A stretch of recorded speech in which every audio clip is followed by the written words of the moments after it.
साथियों नमस्कार। आप सभी का बहुत बहुत स्वागत है आज के इस वीडियो में। दोस्तों आज के इस वीडियो में हम लोग संगीत के कुछ प्रश्नों को देखेंगे और साथ ही साथियों मैं आपको एक सूचना देना चाहता हूं जो मुझे जानकारी प्राप्त है।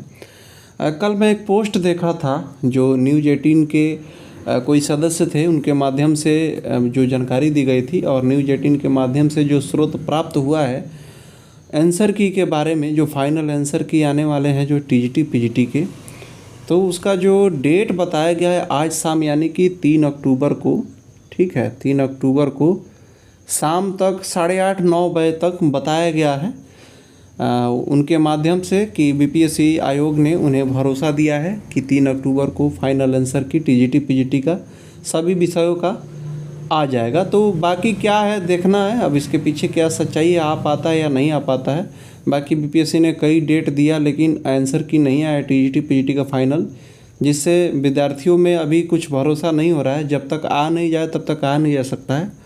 और बाकी रिजल्ट का जो अपडेट है अभी तक के हिसाब से तो है कि 20 अक्टूबर तक रिजल्ट पब्लिश कर दिया जाएगा, लेकिन इसके पीछे अब क्या सच्चाई है, कब तक आता है ये देखना बाकी है। चूँकि मुझे कुछ नहीं लग रहा है जब तक हाथ में सब कुछ प्राप्त ना हो जाए रिजल्ट वगैरह या आंसर की, तब तक कोई भरोसा नहीं है। तो चलिए खैर ये बात थी। अब हम लोग आंसर क्या बोलते हैं क्वेश्चन की तरफ हम लोग देखते हैं। बहुत दिनों से क्वेश्चन प्रैक्टिस भी इधर इरेगुलर है, लेकिन आज मैं कुछ प्रश्नों के साथ आपके बीच आ गया हूँ। तो चलिए क्वेश्चन हम लोग देखते हैं। यदि गायन वादन में स्वर सुनाई देता हो तो इसका शाब्दिक अर्थ क्या होगा। देखिए क्वेश्चन जो है ये बहुत समझने वाला है। हम यही कोशिश करते हैं कि आपको कंसेप्ट के माध्यम से सारे अभ्यास कराया जाए। पूछ रहा है यदि गायन वादन में स्वर सुनाई देता है, क्या बोल रहा है, स्वर सुनाई देता है, तो इसका शाब्दिक अर्थ क्या होता है। तो जैसा कि हम सभी जानते हैं इसका आंसर तो श्रुति होगा। और श्रुति क्यों होगा मैं आपको बताता हूँ। श्रुति का जैसा कि आप सभी परिभाषा जानते होंगे कि जो सुनाई दे वह श्रुति है, यानी कि वैसा स्वर जो सुनाई दे या जो सुनाई दे वह श्रुति है। तो यदि गायन वादन में स्वर सुनाई देता है तो इसका क्या कारण है या कि इसका शाब्दिक अर्थ क्या होगा। तो थोड़ा सा ये कॉन्सेप्चुअल क्वेश्चन है, समझने की बात है। श्रुति इसका जो ऑप्शन में दिया हुआ है श्रुति इसका आंसर हो जाएगा। अगला क्वेश्चन है स्वरों का आरोही अवरोही क्रम में विचरण करना क्या परिभाषित करता है। देखिए बोल क्या रहा है, स्वरों का केवल रखना अगर बोलता ना तो हम लोग ग्राम कह सकते थे, यानी कि 7 स्वरों का समूह, 7 स्वरों का समूह जहाँ पे एक साथ क्रमिक समूह जो होता है उसे हम लोग ग्राम कह सकते हैं। लेकिन ये क्या बोल रहा है, आरोही और अवरोही शब्द लगा दिया गया है। तो आरोही और अवरोही क्रम में जब स्वरों का विचरण होता है तो उसे मूर्छना कहते हैं। मूर्छना इसका आंसर हो जाएगा, सटीक आंसर मूर्छना इसका हो जाएगा। अगला क्वेश्चन है नाट्य शास्त्र में संगीत के लिए किस शब्द का उल्लेख है। तो नाट्य शास्त्र में संगीत के लिए गंधर्व शब्द इसका आंसर, सटीक आंसर हो जाएगा। ठीक है, ये शिल्प और यम का दूसरा ये है, इसको भी मैं बताया हूँ, लेकिन यहाँ पे नाट्य शास्त्र पूछा है। क्वेश्चन के हिसाब से हम लोग का आंसर बदल जाता है। ठीक है, तो आप कंफ्यूज ना होइएगा शिल्प और यम को। यम को वैदिक काल में स्वर के लिए प्रयोग किया गया था और शिल्प को उस समय क्या कहा गया था वैदिक काल में। लेकिन क्वेश्चन क्या पूछ रहा है, नाट्य शास्त्र पूछ रहा है। तो नाट्य शास्त्र में संगीत के लिए गंधर्व शब्द का प्रयोग किया गया था, ये चीज़ ध्यान रखिएगा। अब आ रहा है लैटिन और पुर्तगीज यानी कि पुर्तगाली जो कह सकते हैं आप। ठीक है, ये सब वेस्टर्न म्यूजिक से क्वेश्चन है। लैटिन और पुर्तगीज भाषा में संगीत को क्या कहते हैं। देखिए मैं आपको बताता हूँ एक चीज़, यूनानी, अरबी और फारसी, 3 देशों में, ठीक है, यूनानी, अरबी और फारसी में संगीत को क्या बोलते हैं, मौसीकी बोलते हैं। लेकिन यहाँ पे क्वेश्चन क्या पूछ रहा है, लैटिन और पुर्तगीज। तो लैटिन और पुर्तगीज में क्या बोलते हैं संगीत को, तो मूसिका बोलते हैं। ठीक है, तो ये चीज़ आपको वेस्टर्न म्यूजिक से ये चीज़ क्वेश्चन है। यूनानी, अरबी, फारसी में मौसीकी और लैटिन और पुर्तगीज में मूसिका बोलते हैं संगीत को। चलिए अगला क्वेश्चन है व्यवहार में साधारणतः नाद के कितने प्रकार हैं। देखिए क्वेश्चन में आप सिंपल ये समझिए, इतना जो ये जो दिया हुआ है व्यवहार में साधारणतः, ये क्वेश्चन को इसी तरह से क्या बोलते हैं, क्वेश्चन को थोड़ा सा डिफ़िकल्ट बनाने का प्रयास किया जाता है। बात वही है, सिंपल बात वही है कि नाद के कितने प्रकार हैं। तो व्यवहार में यानी कि गायन में, जो डेली व्यवहार में आप एक तरह से समझ सकते हैं। बस सिंपल समझिए नाद के कितने प्रकार हैं। तो नाद के 2 प्रकार हो जाएंगे, आहत और अनाहत। देखिए अगर आपका कंसेप्ट क्लियर है ना तो क्वेश्चन को किसी भी तरह से एग्जामिनर डिफ़िकल्टी बनाने का प्रयास करें, आप वहाँ पे घबराएंगे नहीं, आप आराम से जवाब दे सकते हैं, ठीक है। हालांकि कुछ संगीत के लिए और भी मेरे तरफ से काम चल रहा है, क्वेश्चन के अभ्यास के साथ साथ कुछ और भी एक्स्ट्रा चीज़ों के लिए मैं काम कर रहा हूँ, ठीक है। जैसा होगा आप सभी को यूट्यूब के माध्यम से अपडेट दे दिया जाएगा। तो साथियों अगर आप चैनल पे नए हैं तो चैनल को सब्सक्राइब जरूर कर लीजिएगा ताकि हर तरह का अपडेट आपको मिलता रहे। और साथियों मैं आपको बता दूं टेलीग्राम चैनल भी है, आप वहां पे जा कर के फॉलो कर सकते हैं, हर तरह का अपडेट PDF मटेरियल वगैरह आपको मिलता रहेगा। तो चलिए अगला क्वेश्चन है, तारता नाद के लिए क्या अभिप्राय देता है। यानी कि तारता जो है ना ये नाद के गुण और क्या बोलते हैं जाति दोनों में अभिप्राय है, तो इसका एक सदी हो जाएगा आंसर। सप्तकों के आधार पर पार्श्वदेव और कोहल ने कितनी श्रुति संख्या बताई। तो देखिए इसका आंसर जो हो जाएगा इनमें से कोई नहीं हो जाएगा, क्योंकि सप्तक के आधार पर मंद्र सप्तक, मध्य सप्तक और तार सप्तक, प्रत्येक सप्तक में 22 श्रुति बताई और 3 सप्तक के हिसाब से पार्श्वदेव और कोहल ने 66 श्रुतियों की संख्या बताया है और 66 यहाँ पे दिख नहीं रहा है, इसलिए इनमें से कोई नहीं हो जाएगा आंसर। चलिए अगला क्वेश्चन है, विकृत स्वर युक्त कितने थाट हैं। देखिए बहुत ही शानदार क्वेश्चन है, आप इसको देख करके लग रहा होगा कि बहुत इजी क्वेश्चन है। देखिए साथियों कुछ लोगों का कमेंट आता है कि इजी क्वेश्चन करा रहे हैं या मॉडरेट करा रहे हैं या हार्ड करा रहे हैं। मैं आपको हमेशा बोलता हूँ कि हार्ड मॉडरेट इजी कुछ नहीं होता है।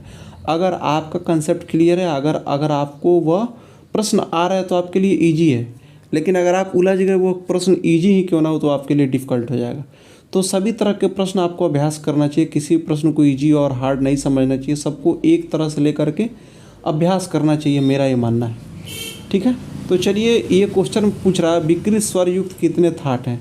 देखिए एक बिलावल को छोड़ करके बाकी सारे स्वर तो विकृत हैं, तो एक बिलावल शुद्ध थाट है, बाकी सभी में तो विकृत स्वर प्रयुक्त होते हैं, ठीक है। आप देख सकते हैं खुद, बाकी जितने वो आपके भैरव, भैरवी, असावरी, मारवा आपका हो जाएगा, बहुत सारे जो जितने भी 10 थाट हैं उसमें आप बिलावल को छोड़ते तो सारे में विकृत स्वर लगता है, इसलिए जो विकृत स्वर युक्त थाट की संख्या हो जाएगा 9, इसका आंसर सटीक आंसर हो जाएगा, ठीक है। आइए 9 हम लोग आंसर लगा लेंगे। अगला क्वेश्चन है, वेस्टर्न संगीत में ध्यावत के कितने आंदोलन संख्या है। देखिए वेस्टर्न संगीत में ध्यावत के 400 आंदोलन संख्या होते हैं, ठीक है। इंडियन में हम लोग भारतीय संगीत में 405 माना गया, लेकिन यहाँ पे वेस्टर्न संगीत पूछ रहा है 400, इसका आंसर हो जाएगा। रागवाचक छोटे छोटे स्वर समूह क्या कहलाए। तो रागवाचक छोटे छोटे स्वर समूह अस्थाई कहलाए और स्वरवाचक छोटे छोटे समूह को बिदारी बोलते हैं, ठीक है। गीत के छोटे छोटे खंड को बिदारी बोलते हैं, रागवाचक छोटे स्वर समूह को अस्थाई बोलते हैं। तो ये चीज़ ध्यान रखिएगा। देखिए संगीत में थोड़ा सा फिसलन हो जाता है, अगर आप ध्यान ना देंगे तो क्वेश्चन गलती हो जाएगा। और एक चीज़ और है, संगीत में परेशानी क्या है कि अगर 2, 4, 5 पुस्तक आप पढ़ लें तो अलग अलग पुस्तकों में अलग अलग मटेरियल मिल जाता है। किसी में कुछ एग्जाम्पल के तौर पे आपको कहीं कुछ भी, जैसे किसी पुस्तक का रचना काल किसी पुस्तक में कुछ मिल जाएगा, किसी पुस्तक में कुछ मिल जाएगा, तो इस तरह से संगीत में अक्सर पाया जाता है। लेकिन ये जो मैं आपको अभ्यास कराने का प्रयास करता हूँ, जो भी मैं अपने तरफ से आपके लिए करता हूँ, यह प्रमाणित पुस्तकों के माध्यम से जो पुस्तक ज़्यादा मान्यता है, जो ज़्यादा चलते हैं, उसके आधार पे ही मैं आप सभी के समक्ष आता हूँ। चलिए एजुकेशन गैंग में यूट्यूब है और टेलीग्राम है, आप दोनों को सब्सक्राइब कर लीजिएगा ताकि हर तरह की अपडेट मिले। अगला क्वेश्चन है, नाट्य शास्त्र के किस अध्याय में सुशीलवाद का वर्णन है। तो इसका आंसर हो जाएगा 30वां अध्याय, ठीक है। अगला क्वेश्चन है, निम्नलिखित में पंडित लोचन के द्वारा लिखित ग्रंथ कौन सा है। तो राग तरंगड़ी, ठीक है। देखिए ये राग तरंगड़ी के विषय में कुछ लोगों का मानना है कि 14वीं शताब्दी, हालांकि 1410 इसका रचना काल हम पढ़े हुए हैं, ठीक है। ये क्वेश्चन BPSC में बहुत लोग ऑब्जेक्शन किए हुए हैं, अब बाकी फाइनल आंसर की में वो चीज़ क्लियर हो जाएगा, लेकिन मेरे हिसाब से इसका आंसर 15वीं शताब्दी ही होना चाहिए, क्योंकि मैंने 1410 ईस्वी कई पुस्तकों में देखा है। तो अगर 1410 है तो इसका मतलब ये हो जाएगा शताब्दी में अगर लिया जाए तो 15वीं शताब्दी हो जाएगा। तो बाकी अब वेट कीजिए BPSC क्या मानता है। देखिए अगला क्वेश्चन है, यदि जाति में शुद्ध जातियों की संख्या 7 है तो विकृत जातियों की संख्या कितने प्राप्त है। कुल 18 जातियों में विकृत 11, इसका आंसर हो जाएगा। तान शब्द का उल्लेख सर्वप्रथम किस ग्रंथ में प्राप्त है। तो नारदीय शिक्षा में इसका आंसर हो जाएगा, इनमें से कोई नहीं, क्योंकि ऑप्शन में नहीं है। सितार में चिकारी के तार कितने, 2 तार हैं, ठीक है, 7वां और 6ठा और 7वां। अगला क्वेश्चन है प्रबंध के धातु में किसके बिना प्रबंध का पद पूरा नहीं हो सकता है, तो इसका जो आंसर हो जाएगा आभोग, इसका आंसर हो जाएगा। अगला क्वेश्चन है राग भैरवी के गंधार और निषाद को शुद्ध कर दे तो कौन सा राग प्राप्त होगा। क्वेश्चन क्या बोला, राग भैरवी के गंधार और निषाद को, यानी कि भैरवी के ग और नि को शुद्ध कर दिया जाए तो भैरव का स्वरूप प्राप्त हो जाता है। चलिए अगला क्वेश्चन हम लोग देख लेते हैं। 7 स्वरों के क्रमिक समूह को क्या बोलते हैं, तो क्रमिक समूह को सप्तक, इसका आंसर हो जाएगा। अगला क्वेश्चन है रागों के निर्माण में कम से कम कितने स्वरों का होना जरूरी है, तो 5 स्वरों का होना जरूरी है रागों के निर्माण में। अगला क्वेश्चन निम्नलिखित में आलाप का प्रकार है, सभी आलाप के प्रकार है, आलाप्ति गान, रागालाप, रूपकालाप, एक से अधिक, इसका आंसर हो जाएगा। अगला क्वेश्चन है नाट्य शास्त्र में अवनत वाद्य के लिए क्या शब्द का प्रयोग किया गया है, तो देखिए यहाँ पे आप कुतुब न सोचिएगा कि कुतुब इसका आंसर होगा, अक्सर कन्फ्यूजन हो जाता है। वाद्यों को कुतुब कहा गया है नाट्य शास्त्र में, लेकिन यहाँ पे पूछ रहा है कि अवनत वाद्य को क्या कहा गया। वाद्यों को तो कुतुब कहा गया है, लेकिन उसमें भी अवनत वाद्य को क्या कहा गया, तो इसका आंसर भांड हो जाएगा। चलिए अगला क्वेश्चन है स्वर को ताल रहित विस्तार करके गायन करना क्या कहलाता है। ताल रहित यानी कि ताल के बिना, तो ऑप्शन हम लोग देख लेते हैं क्या हो जाएगा, हम लोग का स्वर समूह हो जाएगा। क्योंकि सरगम गीत और भजन ये दोनों में ताल लगते हैं, लेकिन स्वर समूह हम लोग आलाप की तरह गा सकते हैं। संगीत रत्नाकर के किस अध्याय में ताल का उल्लेख है। संगीत रत्नाकर के किस अध्याय में, 7 अध्याय, स्वर राग प्रकीर्ण प्रबंध ताल, स्वर राग प्रकीर्ण प्रबंध ताल वाद्य नृत्य, 7 अध्याय हो गए। 5वें अध्याय में ताल का वर्णन है, 5वें ऑप्शन में नहीं है, इसलिए इनमें से कोई नहीं हो जाएगा आंसर। अगला क्वेश्चन निम्नलिखित में प्राणवायु का संबंध किससे है, तो प्राणवायु का जो संबंध है नकार से, ठीक है, और दकार, यानी कि नकार और दकार से नाद बनता है, तो नकार से प्राणवायु का संबंध हो जाएगा 9 से, ठीक है, और दकार से अग्नि का 10 से, तो प्राणवायु पूछ रहा है, नकार आंसर हो जाएगा हम लोग का। थाटों में कितने स्वरों का होना अति आवश्यक है। थाटों में कितने स्वरों का होना अति आवश्यक है, जैसे राग में 5 स्वर का रहना आवश्यक है, तो थाट में क्या बोलते हैं आपको, 7 स्वर के बिना थाट आपका नहीं बनेगा, इसका आंसर हो जाएगा इनमें से कोई नहीं।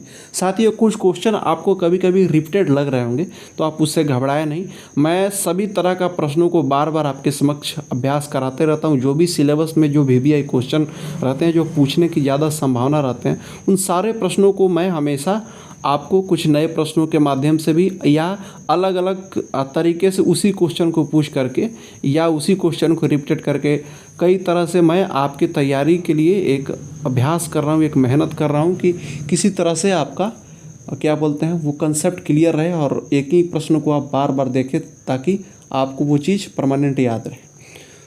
तो चलिए अगला क्वेश्चन है विष्णु दिगंबर पलुस्कर ने गंधर्व महाविद्यालय की दूसरी शाखा किस जगह खोली, तो दूसरी शाखा मुंबई में खोली थी, इसका आंसर हो जाएगा। अगला क्वेश्चन है निम्न में माइनर स्केल राग किसे कहते हैं। असावरी को माइनर स्केल राग कहते हैं। अगला क्वेश्चन है राग पटदीप के समस्वरीय जैसा राग कौन सा है, तो इसका आंसर हो जाएगा भीम पलासी, ठीक है।